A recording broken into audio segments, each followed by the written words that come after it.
BJP সভাপতি দিলীপ শইকীয়াই দায়িত্ব দিছে অশোক সিংঘালক যে 60টা সমষ্টিৰ পৰা মানে গঠন কৰিব তেওঁ লাগে। ক'ত কৈছে এইটো সামাজিক মাধ্যম যোগে ক'ত ফেচবুক লাইভত তো ফেচবুক লাইভটো অখিল গগৈ চাই ভাল লাগে আৰু সেইটো তেওঁ আমাক এনজয় কৰিবৰ কাৰণে কয় তাতে এজন দুজনক তাতে কুকুৰ বুলিও গালি পাৰে গতিকে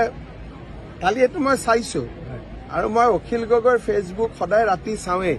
আৰু সেইটো কোনো চিৰিয়াছ কথাৰ কাৰণে তেওঁ নিদিয়ে সেইটো তেওঁ মানুহক এণ্টাৰটেইন কৰিবৰ কাৰণে দিয়ে গতিকে এইটো কোনো গুৰুত্ব দি লাভ নাই অখিল গগৈৰ প্ৰেছ মিট অখিল গগৈৰ ভাষণ অখিল গগৈৰ ফেচবুক লাইভ